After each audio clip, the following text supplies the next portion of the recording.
Llegaste despacito, como se acerca el sol a mi ventana,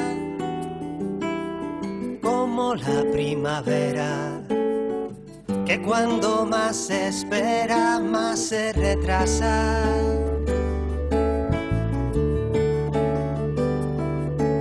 Llegaste de puntillas, como una bailarina en plena danza, y haciendo los honores, llegaste entre dolores y esperanzas. Llegaste porque aquí se abrió una puerta. Llegaste y sin apenas darnos cuenta, nos pusimos a soñar. Feliz Navidad, amigos y amigas. Que esta fiesta tan importante dentro de nuestra fe cristiana sea para ustedes también un momento de paz, un momento de alegría en la familia, un momento en el que de veras se crezca en el amor, en la comunión con los demás, en la vida familiar, en la vida comunitaria. Mis mejores deseos para ustedes en esta Navidad. Feliz Navidad, amigos y amigas. Y así llegamos ya casi al final de este año litúrgico con esta fiesta, el nacimiento del Señor Jesús. El momento en el que, como nos dice el prólogo del Evangelio de San Juan, el Verbo se hizo carne y habitó entre nosotros. Noticia que nos llena de alegría, que la escuchamos una y otra vez y que a veces tal vez puede pasarnos desapercibida en medio de tanto bullicio y de tantas cosas que pueden distraernos en el tiempo navideño, en el tiempo del Adviento también. Pero noticia que sigue siendo una y quizá la más excelente, la más profunda noticia. El ser humano, todos nosotros, la historia entera de los seres humanos, no está abandonada ni abocada a su propio destino. El Señor, Dios, no está lejos, se ha hecho carne, se ha metido en nuestra historia. Y cada uno, cada una en su vida personal puede y debe repetírselo constantemente. El Señor está cerca, el Señor está junto a mí, mucho más de lo que yo pueda imaginarme, mucho más de lo que yo pueda incluso esperar. Y esto sigue siendo una buena noticia, pero al mismo tiempo sigue siendo un misterio grande.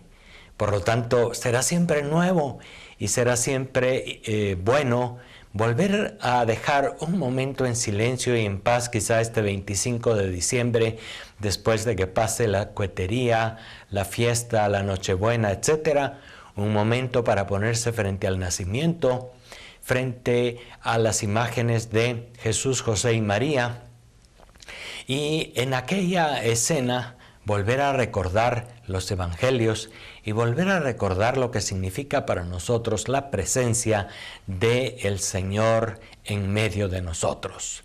Hemos de repetirnos y de profundizar sobre esta verdad tan profunda que nos dice el prólogo de San Juan en la misa del día de la Navidad. El Verbo se hizo carne y habitó entre nosotros. Pero aproximémonos un poco a los acontecimientos y al acontecimiento central del que nos hablan estos textos evangélicos en esta fiesta. Fíjense ustedes que, aunque estamos en el ciclo B dedicado a leer a San Marcos, en la Navidad no se lee a San Marcos, simple y sencillamente porque él no nos ha consignado ninguna noticia sobre lo que se llama los evangelios de la infancia. Es decir, en San Marcos no encontramos ninguna narración sobre lo que fueron aquellos primeros meses desde la Anunciación hasta el nacimiento y luego aquellos años de la infancia de Jesús. Eso lo encontramos en San Lucas con bastante detalle y lo encontramos también en San Mateo. El Evangelio de San Juan, a su modo, nos hace también una referencia a esta realidad primera de la vida de Jesús, pero no la encontramos en San Marcos. Como hemos comentado en alguna otra oportunidad, el Evangelio de San Marcos es el más antiguo y probablemente en aquella primera colección de enseñanzas y de hechos de Jesús no se había consignado esta reflexión o estos datos de la infancia.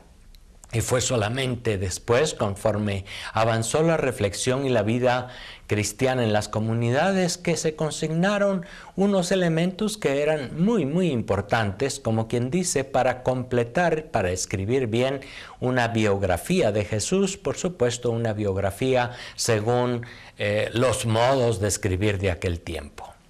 San Marcos comienza todo su evangelio con la vida pública de Jesús, el inicio de su vida pública. Sin embargo, Mateo y Lucas nos narran aquellos primeros momentos de la infancia, desde la Anunciación en adelante.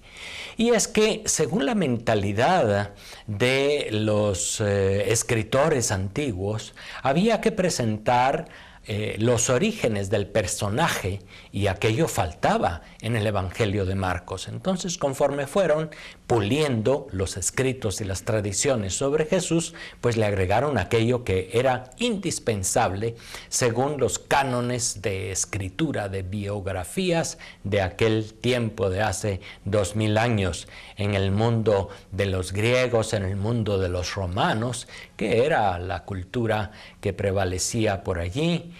Pues al presentar a un personaje había que hablar de sus orígenes, había que hablar de su linaje, por decir así.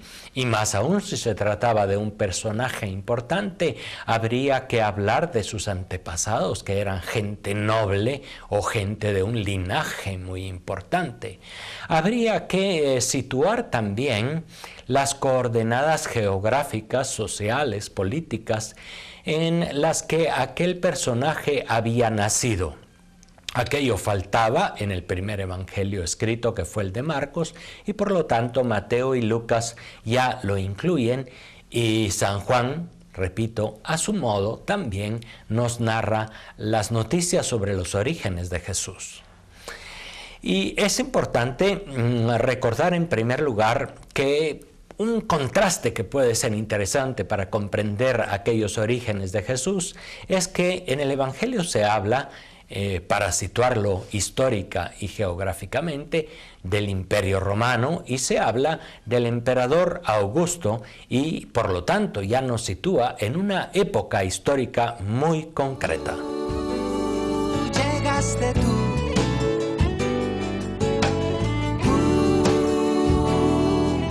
Nuestra casa se llenó de sueños.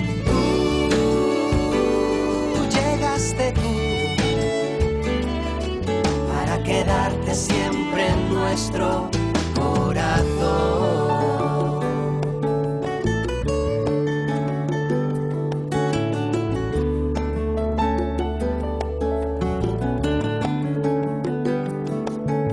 Llegaste en la batalla. El humo y la metralla te hicieron llorar, y mientras te acunaba sentía que abrazabas a la humanidad. Llegaste con motivos, llegaste a dar sentido, llegaste a buscar. Igual seguramente que el resto de la gente, la felicidad. Llegaste porque aquí se te esperaba. Y así pues, amigos y amigas, deseándoles feliz Navidad, nos adentramos en los relatos de la infancia de Jesús, de los que escucharemos algunos párrafos en estas misas del tiempo de Navidad. Es importante situar históricamente el momento del nacimiento de Jesús. Y el Evangelio de San Mateo nos dice que fue en tiempos del emperador César Augusto.